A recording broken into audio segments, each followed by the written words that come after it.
Благодарам професоре Барцидис и на крајот, секако најважниот, авторот Димитрис Христопулос, кој сега ќе ни каже дали навистина книгата ја постигнат својата цел да има терапевтски ефект врз грчките граѓани, дали ги воспостави основите за градење на мостови помеѓу двете држави и би сакала да ја кажа на публиката колку се разликува времето во кое што пишува на оваа книга од времето кога тој беше исто така гласноговорник против грчката политика, па дури ги водеше и своите студенти во Македонија и неколкумина од нас на неговите студенти ни раскажувавме нашата приказна за нашите семејства во северниот дел, кои што живеат во северниот дел на Грција.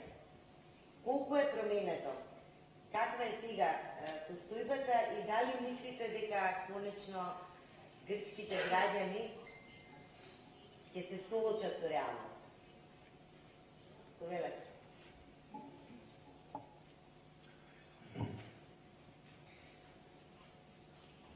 So thank you very much, Uranea. Thank you all for being here. It is really a human pleasure because I spent a big part of my life, I become 50 in a few months, trying to make the Greeks understand what is the Macedonian side of the story. Now I will try for the first time in my life to make you understand what went wrong in Greece. Because even the most irrational behaviors are not meaningless. There is a reason of irrationality. So what sounds completely out of logic, if you scratch it, you find the logic of it. So this is what I'll try to do, in more concrete way, and I will try to answer to the questions that my close friend Uranea put. By the way, since you mentioned building bridges, that was the title of an article we wrote together with Ferskoski 8 years ago, which was published in Greek and Macedonian. So that is something we're trying to do for years. I became 50, and I think that most of us here, in this transnational perception of reality, we belong to this group of people who try to build bridges, and people who see the mirror and do not believe they are fantastic because they want to get a little bit better. Because if you believe you're fantastic, there is no space to get better. So, the book, as you said, and I will try to answer in the first place the question, yes, indeed, I think had a very specific political value in the point in time it was published. So let me just tell you that it was published in April. We knew that there were the negotiations going on. We did not know what the outcome of the negotiations will be. We were all very anxious about what will happen. So the book says a few things that offer the wider, not the very wider, the wider Greek public to understand and to demystify a little bit the Greek myths about the Macedonian issue. So that is the reason of the book. And the reason of its translation here it is to offer you the possibility to familiarize yourself with the Greek myths through their demystification, so trying to understand what might seem in the first lecture completely irrational. I've spent I don't know how many discussions over the last 25 years with Macedonians, with Europeans, with Americans, trying to make them understand the irrational. So this is what I'll try to do, and I will begin by saying that this book is not the first in Greek literature which is critical to the Greek stance. There have been in the past serious attempts of books trying in a very self-critical way to tackle the matter. Yet this book, I think, and that was the success of it, is a mainstream book. Whereas most of the attempts we had in the past were, some kind of marginal leftist attempts who were not very much dominant, so they never bothered much. So as Rainer said, yes, indeed, this book managed to speak to the Greek public, trying to demystify and deconstruct the beliefs and the perception without provoking and offending.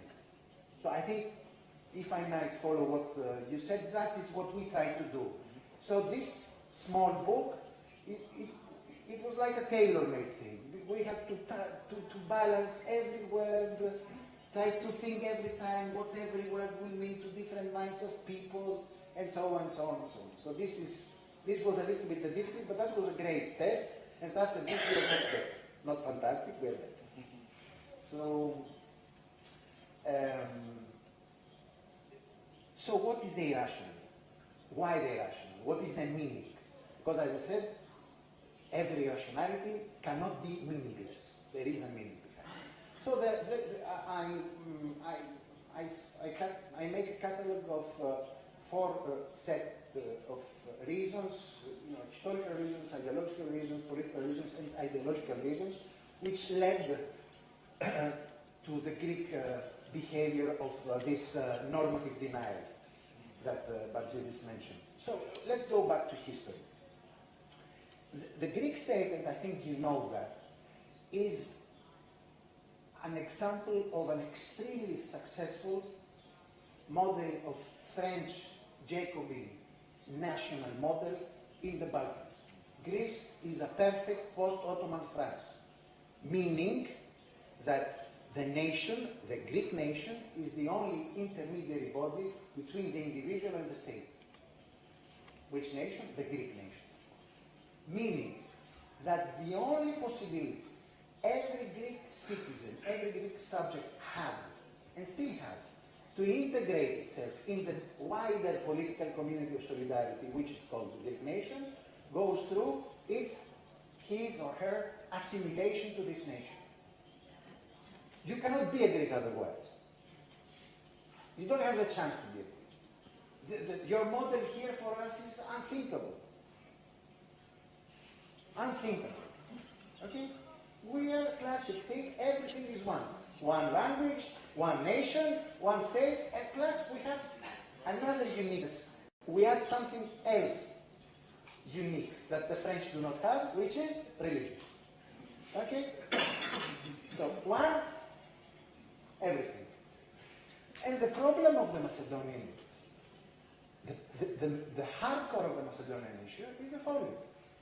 That historically, the Macedonian identity was a very good instrument of the Greek national movement at the beginning of the 20th century to fight against the main enemy in Macedonia, who was the Bulgarian nationalism. Okay, so what was the main instrument, what was the main mean to say that Bulgaria does not have a legitimate objective, does not have a legitimate target toward the Slav-speaking population of north of Greece? The fact that they have an identity which is Macedonian, and where this identity is based is not that much based on the fact that they come from Macedonia, but it is based on the fact that these people did not want to follow the Bulgarian church. They wanted to continue their affiliation to the Patriarch, as we are. These are Greek Orthodox. They used to belong to the Roman millet of the Ottoman Empire.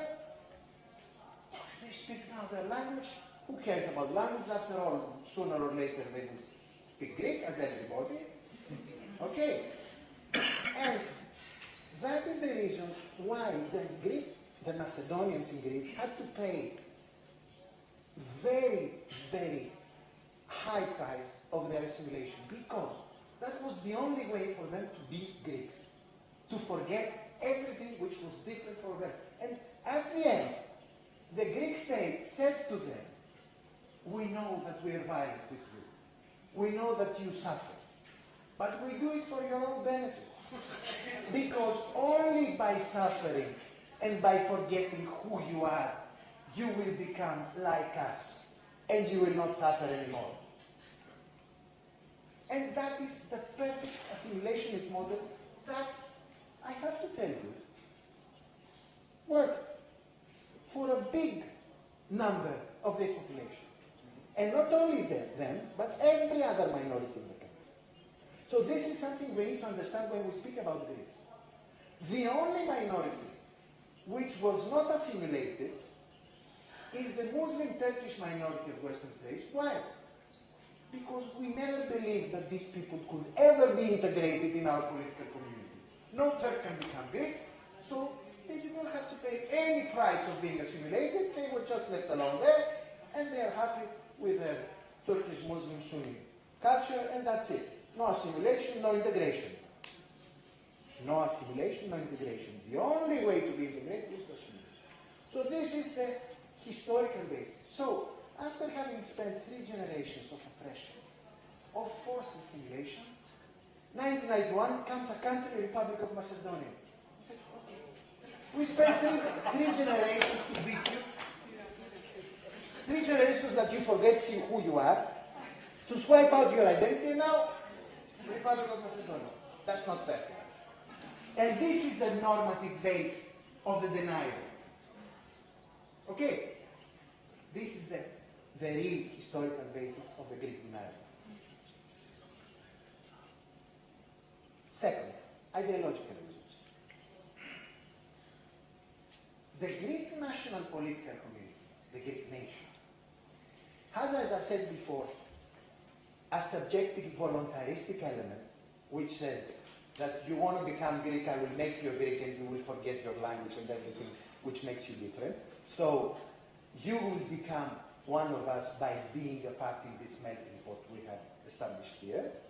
But apart from this voluntaristic perception of our political community, we have a very strong cultural perception of the Greek nation, which is not far from a racial perception of the Greek nation, which goes back to antiquity and the pure Greekness, which goes back to Pericles, Themistocles, and so on. For Greeks, nations are like clean dogs, like dogs that are really authentic. We cannot understand, for a common Greek cannot understand how can there be 10 Slav nations. But no, I want you to understand me on that. It is outside the vocabulary. The Greeks, they take themselves for a brotherless nation. Okay, we are alone. We are alone. Victimization and everything goes along with that. But we are alone, and that's it. So they're not a nation. You tell them, but I am Macedonian. No, come on, you're not. But I am? No. The denial. It's not stupidity. The denial is based in this combination of history, of the normative part. You should not be, it's a deontological sentence, and this ideological perception of the nation which says the nation is a political community of cultural affiliation with a common origin, common language, blah, blah, blah, so that's it. We are a nation, you are not. Third reason of the denial. Political reasons, particularly related to the point in time after the Cold War and the dissolution of Yugoslavia. The brotherless Greek nation was brought up in misery and self-victimization, as Petrovsky said before, par excellence.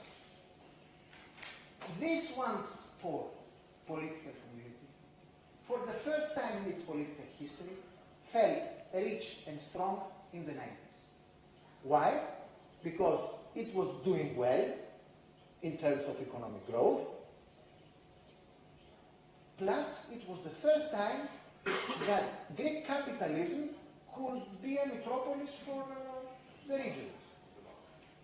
Okay, we never thought of that. That was something unthinkable for Greece in the 70s and the 80s. That there could be Greek businesses elsewhere than downtown in Athens or Thessaloniki. So we have a specific point in time where the Greek relative economic and political hegemony needed this element of political ideological arrogance, according to which you are not who you say you are. And that went hand in hand with a narrative of a strong Greece in the poor Balkans. And at the time, the term which was mainly used was the term penetration. That we should penetrate the Balkans. And sometimes I was saying that it's not good to say to the people to penetrate them. It was not taken seriously. Yes. Don't go to, I will penetrate you. Don't do that. So that is something which was extremely important in that specific point in time. Fourth set of reasons is social reasons, which are related to the fact that nationalism, as you know, of course, has a strong capacity of social mobilization. And that is something that, particularly after the end of the Cold War, had a very strong added value for the Greek political elites. It had an added value which was also historically related to the fact that years went by after the end of the dictatorship. So the dictatorship and the classic grotesque traditional perception of Greek nationalism, which was what we used to have in the 60s and the 70s, classic right-wing nationalism, was de-demonized, was forgotten a little bit. So a new perception, a new content of Greek nationalist discourse was ready to consolidate, and the name of this country became the first material for the consolidation of this new form of nationalist narrative, which was not exactly the narrative of Greek nationalism of the 60s and the 70s, but it was based in the same elements. And there, the Greek Orthodox Church, along with the Archbishop, then played a considerable role. So two are the main big, long-term events for the consolidation of this nationalism in the 90s. The issue of the Macedonian dispute and the so-called issue of the Greek identity cards, an issue which has divided the Greek society in 2000, and it was related to the registration on our identity cards of our religion. That was the big issue of 2000. So these were the two big, long big events who have marked this new nationalist discourse, which was very useful in order to mobilize people. Because after 2000, mobilization of the Greek public is not what it used to be in the 70s and the 80s and so on. And this is how we came where we came. 28 years, a Greek society contaminated by the idea that you can claim that your name is not your name. A society which is ruled by authoritarianism against any dissident. And of course, what is the repercussion of that here? The repercussion of that here is the condemnation of the Macedonian society by an extreme dose of self-victimization and conspiracy theories about it. A year ago, I had the opportunity to speak with fellows from Skopje, not moderate, not nationalist Macedonians, and they were sure that Greece has a plan to dissolve Macedonia. They could not explain otherwise the Greek attitude towards Macedonia. It took us a night, drinking and eating, to arrive to a consensus. They were not able to understand what I was saying to them. That what Greece did could be explained on the basis of what we just said, and it is a great diplomatic foul. It is a tragic foul of the country. But this could not be understood. Because this attitude has created a fertile soil for extreme conspiracy theories, which are related, of course, to the trauma that Ljubomir mentioned before. So, on the one hand, self-victimization, conspiracy. On the other hand, authoritarianism, self-censorship, You don't speak. The book we could not write it 10 years ago. And Greece is a rule of law. It's a democracy. I mean, there is freedom of expression and things like that. But there are some issues which are accepted from freedom of expression, and they are submitted to continuous self-censorship and censorship. These are the issues we call in Greece national issues.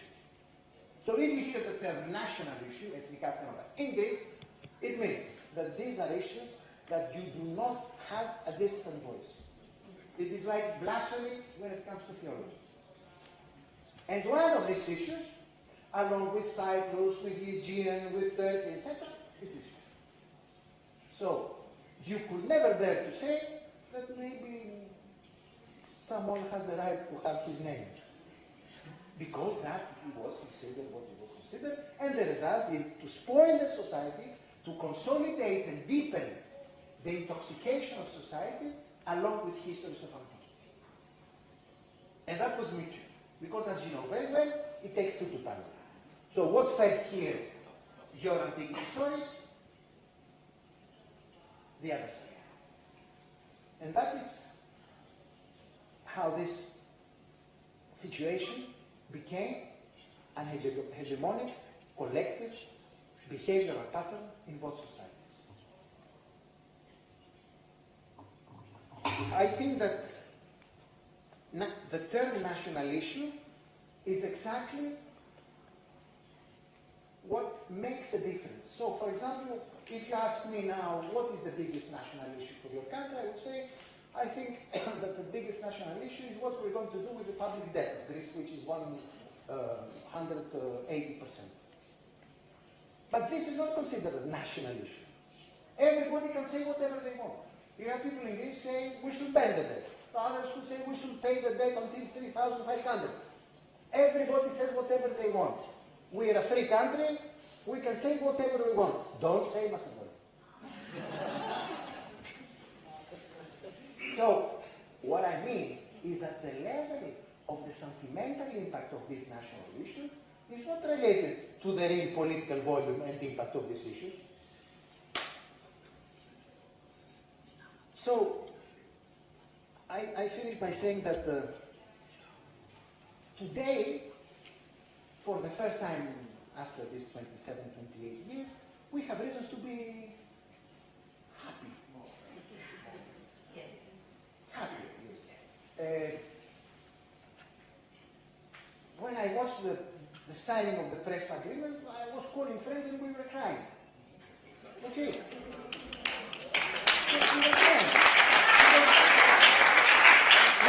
We could not believe that this thing will happen. I could not believe that my eyes will see this thing. I could not believe that Zayas will come in Psaradas. I don't know whether you know the story of Psaradas, what happened with Psaradas, and he will speak in Macedonian next to Cyprus. That I could never believe, and it happened. So, I think that we are... Yes, and I think we live in a beautiful historical accident, that we have to grasp the opportunity of this accident. We have to turn the accident to normality. We have to turn the accident to normality. We deserve that. I think we merit that. We are humans. And as I was saying today in the interview, the Latins, they had a very nice saying, which was tempora mutantur et nos mutamur in illis. The times are changing, and we are changing along with them. So this is what's happening. As Bob Dylan said, the times are changing. Let's turn the page, and we have work to do afterward because there is a full book waiting. But the first page is crucial to open the book. Thank you.